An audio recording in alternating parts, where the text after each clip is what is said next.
Hey there, friends, and welcome back to the Learn English podcast, your space to grow your speaking, listening, and confidence in English. If you've ever caught yourself thinking in your native language and then translating into English, you're not alone. And today's episode is going to help you change that. We're talking about one of the biggest steps toward fluency. When you can think in English, even just a little, everything becomes easier. Speaking, understanding, and expressing yourself clearly without hesitation. We'll give you practical daily habits that you can use to train your brain, little by little, to switch into English mode. And stay with us until the end of the episode, because we'll also explain some new expressions and vocabulary we use in this podcast, so you grow your words and your fluency. So before we dive into the steps, let's quickly talk about why thinking in English really matters. First, it helps you speak faster. When you stop translating from your native language, you remove a huge mental step. Second, you'll make fewer grammar mistakes, because you're building sentences the English way, not translating structure by structure. Third, it builds real confidence. You don't just know English, you live it. And that makes conversations feel natural, not stressful. And let's be honest, the more natural English feels in your brain, the easier it becomes to use it anywhere, at work, in class, or while traveling. Tip 1. Start simple. Let's begin small. Start with simple thoughts like, I'm hungry, it's cold today, or where is my phone? Why it works. Your brain starts building quick access to everyday English. Simple sentences become automatic. How to practice. Every time you have a basic thought, pause and ask, how would I say that in English? Then say it out loud or in your head. Tip 2. Describe what you're doing. So here's one of my favorite tips. It's super simple but incredibly effective. Just describe what you're doing as you go through your day. Yes, it sounds silly at first, but honestly, it works so well. Imagine you're brushing your teeth and you just say in your mind, I'm brushing my teeth. Now I'm washing my face. I'm putting on my shoes. It's like narrating your life, but in English. Exactly. Pushpin, and the reason this is powerful is because it connects real-life actions to English words. Your brain starts recognizing those actions in English without needing to translate from your native language. And the best part? You're practicing while doing everyday tasks, no extra time or books required. Try this. Choose 3 moments in your day, like breakfast, getting dressed, or commuting, and describe what you're doing in short English sentences. Just 2 minutes at a time can make a big difference. Tip 3. Talk to yourself in the mirror. All right. Tip number 3. Talk to yourself in the mirror.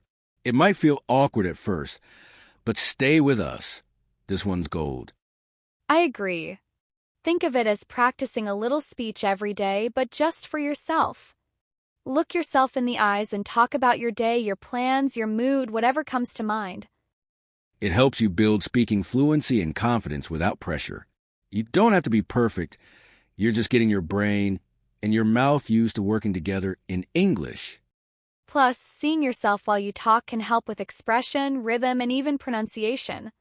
It makes it feel real, like you're actually talking to someone. Each night before bed, take 3 minutes in front of the mirror. Try to say 4 to 5 full sentences about your day, what you did, how you felt, what you plan tomorrow. It's low stress but high impact. Tip 4. Ask yourself questions in English. Here's one I use all the time.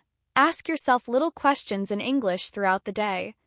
Like, what do I need from the store? Or why am I tired today? Yes, this trains your brain to think in English on purpose. And the key here is, don't ask a question in your language and then translate. Try to form a full question in English from the start. It's all about building those mental reflexes. To practice, make a game. Every hour, pause and ask yourself a new question in English. You don't need to say it aloud if you're shy. Just get into the habit of using English inside your thoughts. Tip 5. Label things around you. Tip 5 is great for visual learners. Label the things around you with their English names. Literally write fridge, mirror, toothbrush, and stick the words right on them. This works because it turns your home into a natural English learning environment. Instead of memorizing words from a book, you're seeing them in context every single day. Exactly. And it's completely passive. You're learning just by living your life. Even if you only glance at the word once or twice a day, it adds up. To make it even more fun, change the labels each week. Week 1, kitchen items. Week 2, things in your bag. Week 3, verbs like open, close, wash. You can get creative. Tip 6, shadowing, repeat after native speakers. Okay, shadowing. I love this one. It's when you listen to native English and repeat it exactly, the same words, tone, speed, everything. Yes, you're basically acting like an English speaker for a few minutes a day. Why does it work? Because you're training your ears, your voice, and your brain all at once. And it helps you stop translating because you're copying natural English rhythms, not building sentences from scratch. To practice, take a 1-minute video clip or podcast. Something simple. Play one sentence, pause, and repeat it out loud. Match the tone and flow. Do this daily, even just for 5 minutes, and you'll notice a difference. Tip 7, keep an English journal or record voice notes. Last tip, and it's one of the best for tracking progress. Write a daily English journal or record voice notes. It's so helpful. Why? Because when you write or speak in English regularly, you train your brain to create an English, not just understand it. And over time, you'll notice your vocabulary grows, your sentences get longer, and your confidence builds.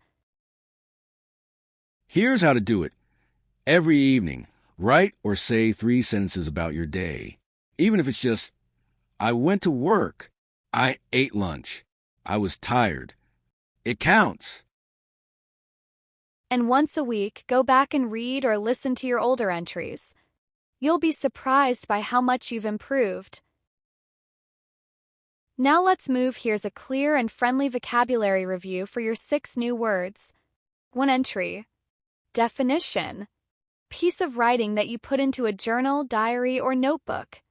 Example. Memo, I wrote a short entry in my English journal about my weekend. 2 flow. Definition. The smooth, natural movement of speech, writing, or thoughts. Example. When I shadowed the speaker, I tried to copy her flow and tone. Thinking in English helps your ideas come out more smoothly. Improving your flow makes your speech sound more natural. 3 glance at. Definition. To look at something very quickly or briefly. Example. Memo, even if you just glance at the word mirror on your wall, your brain still notices it. This verb appears often in everyday English, and it helps describe passive learning moments. For impact. Definition. A strong effect or influence something has on you. Example. Memo. Practicing daily had a big impact on my speaking confidence. We use impact all the time in English when talking about results, influence, or personal growth. 5 required. Definition. Necessary, something you have to do. Example. Memo, no textbook is required for this, just your daily routine and a bit of creativity. Learners often see this word on instructions, courses, or exams. It's essential vocabulary for understanding expectations. 6 guidance. Definition. Advice, support, or direction to help someone learn or decide. Example. Memo, this podcast gives clear guidance on how to start thinking in English. It's a useful word when talking about help from teachers, mentors, or learning tools.